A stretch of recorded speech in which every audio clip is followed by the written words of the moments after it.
السلام علیکم meat class. آج ہم لوگ اپنا تھرڈ یونٹ سٹارٹ کریں گے. تھرڈ یونٹ ہے درد دل کے واسطے پیدا کیا انسان کو. میں آپ لوگوں کو پوری سٹوری جو ہے وہ اپنے الفاظ میں بیان کر کے بتاتی ہوں. پوری سٹوری میں جو ہے وہ ہم لوگوں نے جس طرح سٹوری کا نام پڑھا کہ درد دل کے واسطے پیدا کیا انسان کو, تو اس میں کہا یہ گیا کہ اپنے لیے جانور اور پرندے سبھی جیتے ہیں, لیکن اللہ تعالیٰ نے انسانوں کو جو اشرف المخلوق کے درجے پہ فائز کیا ہے.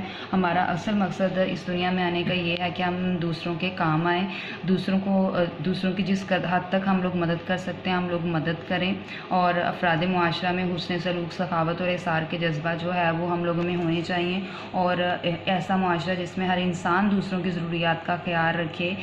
اس زنجیر کی مانند ہوتا ہے جس کی کڑیاں باہم مربوط ہوتی ہیں. یعنی یہ میں نے معنی بھی انڈر لائن کیے ہوئے ہیں, یہ معنی بھی آپ لوگوں نے نوٹ ڈاؤن کر لینے ہیں. اس کے بعد کہتے ہیں کہ ہمیں جو ہے وہ ایک دوسرے کے دکھ سکھ میں شریک ہونا چاہیے اور ان کی مدد کرنی چاہیے.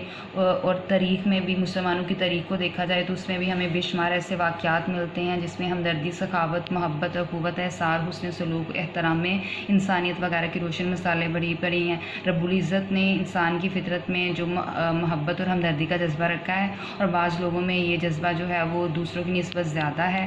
اور اس کے بعد ایک واقعہ بیان کیا جا رہا ہے مدینہ منورہ کا.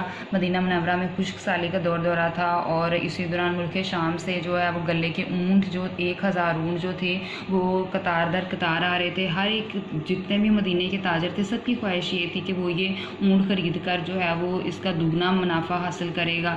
تو وہ جو اونٹ تھے وہ حضرت عثمان غنی کے تھے, جنہیں ذوالنورین بھی کہتے ہیں. ذوالنورین کا مطلب یہ ہوتا ہے کہ حضور صلی اللہ علیہ وآلہ وسلم کی جو 2 صاحبزادیاں تھیں وہ ان کا نکاح جو تھا وہ حضرت عثمان غنی سے ہوا تھا.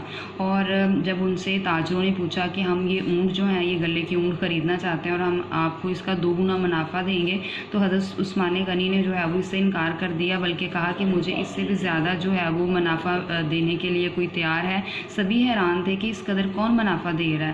تو وہ سبھی حیران ہو کر پوچھتے ہیں, تو حضرت عثمان غنی رضی اللہ تعالیٰ عنہ کہتے ہیں کہ میرا اللہ ہے جو مجھے 10 گنا منافع زیادہ دے گا. یہ جواب جب تاجروں نے سنا تو وہ لاجواب ہو گئے. انسانی تاریخ میں جو حضرت عثمان ہیں ان کو غنی کے نام سے جانا جاتا تھا, یعنی غنی مالدار. تو انہوں نے اپنا یہ جو تمام مال تھا, تمام غلہ تھا, وہ غریبوں اور مسکینوں میں تقسیم کر دیا, اور اس احسار, حسن سلوک اور سخاوت کی کوئی مثال جو ہے وہ ہمیں کم ہی دستیاب ہوگی. اس کے علاوہ اسلامی تاریخ گواہ ہے کہ صحابہ کرام نے ہر آرے وقت میں اپنے بھائیوں کی جو ہے وہ بڑھ چڑھ کر مدد کی. غزوہ تبوک کا موقع پر ہمارے پیارے نبی حضرت محمد صلی اللہ علیہ وآلہ وسلم نے صحابہ کرام کو خدا کی راہ میں مال و دولت دینے کو کہا, تو حضرت عمر فاروق اپنا آدھا مال جو ہے وہ اللہ کی راہ میں انہوں نے پیش کر دیا, اور حضرت ابو بکر صدیق نے سخاوت کی بے مثال تاریخ رقم کر دی, بلکہ انہوں نے اپنے گھر کا جو سارا سامان تھا وہ اللہ کی راہ میں جو ہے وہ پیش کر دیا. تو سرور کائنات نے ان سے پوچھا کہ ابو بکر گھر والوں کے لیے کیا چھوڑا ہے, تو انہوں نے کہا یا اللہ میں میرے لیے آپ اور اللہ اور اس کا رسول ہی کافی ہے. اس کے بعد جنگ یرموک کا ہم لوگ ذکر کریں تو اس میں زخمیوں سے چور جو تھے وہ شخص پڑے ہوئے تھے, اور ہر کوئی جو تھا وہ پیاسا تھا. تو جب ایک کو پانی پلانے کی باری آتی تو دوسرا جو ہے وہ کراہتے ہوئے پانی مانگتا, اس کے پاس جایا جاتا تو تیسرا جو ہے وہ پانی پلانے کا اشارہ کر دیا گیا. تو اس طرح جو ہے وہ ہر جو تیسرے زخمی تک پانی پہنچا تو اسی اسنا میں جو ہے وہ پہلا شہید ہو گیا, دوسرے کی طرف پہنچا گیا تو اس طرح تیسرا شہید ہو گیا, اور سب کی جو روحیں ہیں وہ پرواز کر گئی. اور اسعار اور مہاجرین کا جو ہے وہ واقعہ ہمیں اسلامی تاریخ میں جو ہے وہ ملتا ہے, کس طرح سے اسعار نے مہاجرین کی بڑھ چڑھ کر مدد کی. تو ہمیں بھی چاہیے کہ ہم اپنے ارد گرد گلی محلے میں جتنے بھی ضرورت مند نظر آئیں ان کی خاطر خواہ مدد کریں.